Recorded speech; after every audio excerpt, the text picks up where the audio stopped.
Sabe, quando a gente fala anjo, o que vem na cabeça? É quase automático, né? Aquela imagem de uma pessoa com um par de asas gigantes, imponentes. É uma imagem super forte que todo mundo conhece. Mas por que asas? Alguém já parou para pensar de onde veio essa ideia? Pois é exatamente essa pergunta que a gente vai investigar. Como é que as asas viraram assim o símbolo principal dos anjos? E olha, a resposta talvez seja bem mais pé no chão do que a gente imagina. A gente vai fazer uma viagem pela história da arte, dar uma olhada na física e até explorar umas teorias bem surpreendentes sobre tecnologia.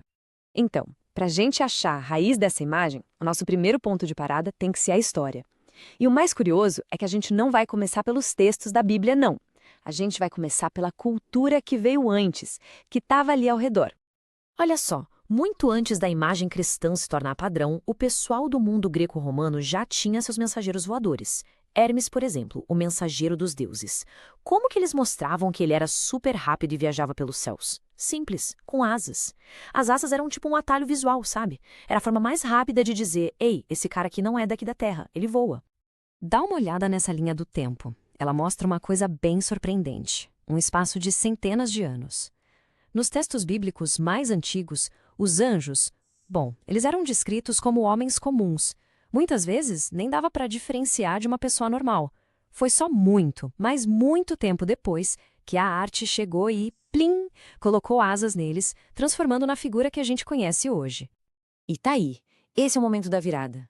Essa é a imagem cristã mais antiga que se tem notícia de um anjo com asas. Fica lá no sarcófago de Június Bassus, em Roma, e é do ano 359. Antes disso, anjos eram só homens. A partir daqui, a imagem do anjo com asas começou a literalmente decolar.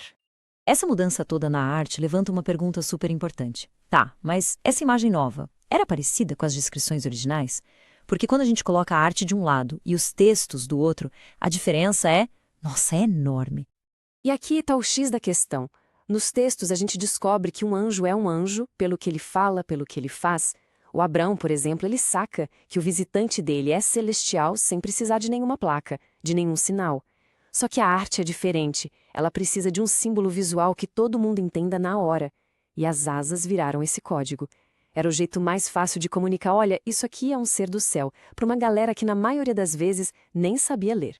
Ok, até agora a gente viajou pela história e pela arte. Mas e se a gente mudasse um pouco o foco? Vamos colocar o chapéu de cientista por um instante. Se a gente olhar para essa imagem clássica do anjo pelo lado da física e da biologia, será que ela faz algum sentido? Essa é a pergunta de US$ 1 milhão. Deixando a fé de lado só por um segundinho e pensando só na física, um ser com forma humana e um par de asas nas costas conseguiria sair do chão de verdade? Bom, a ciência tem uma resposta para isso. E a resposta é um sonoro não. Um estudo de 2009, lá da University College London, foi fundo nessa questão. Eles compararam a anatomia dos anjos, que a gente vê na arte, com a dos pássaros de verdade. E a conclusão foi bem direta. As leis da física não deixam, é impossível. E o problema todo, gente, está na anatomia. Pensa num pássaro. As asas ficam dos lados do corpo e eles têm músculos peitorais gigantescos para gerar força e levantar voo. Agora, nos anjos da arte, as asas saem das costas, ali das omoplatas, uma posição que na vida real mal daria para dar um tchauzinho. Agora, junta isso com o peso de uma pessoa e a falta total de aerodinâmica, o resultado é claro. Biologicamente, não tem como. Então, a gente fica num beco sem saída. A biologia diz que é impossível, mas as histórias antigas não param de falar de seres que descem do céu. E se... E se a gente estiver fazendo a pergunta errada? E se a resposta não estiver na biologia, mas sim na tecnologia? Pensa num jetpack, aquela mochila jato. É uma invenção do século XX que deixa uma pessoa voar, subindo reto para o céu. Agora, vamos imaginar uma coisa. Se uma tecnologia assim aparecesse lá no mundo antigo, como é que as pessoas daquela época iriam descrever isso? Elas não tinham palavras como propulsão a jato. Talvez elas usassem as palavras que elas conheciam. Palavras como asas. E aqui tem um detalhe muito legal: se a gente olhar os relatos bíblicos, é raro descreverem anjos voando na horizontal, igual um pássaro. O movimento é quase sempre para cima e para baixo, subir e descer. Exatamente o tipo de voo que um jetpack faz, um voo vertical. A teoria, então, é que talvez as pessoas da antiguidade não estivessem vendo asas de verdade, mas sim o efeito visual de alguma máquina. E essa ideia não para só nas asas, não.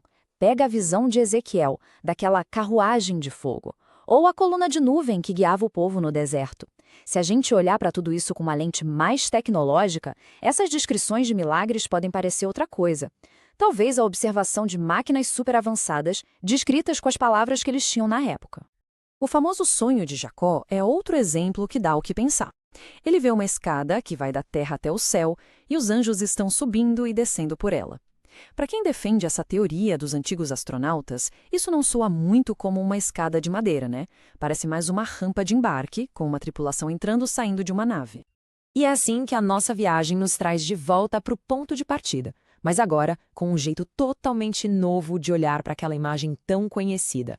As asas, que começaram como um símbolo da arte pegando emprestado de outras culturas, podem, quem sabe, esconder uma história bem diferente. Afinal, o que seriam os anjos? Seres biológicos? Criações da fé? Ou, quem sabe, só talvez, viajantes de outros mundos, com uma tecnologia que foi confundida com algo divino? A resposta, bom, por enquanto fica para a imaginação de cada um.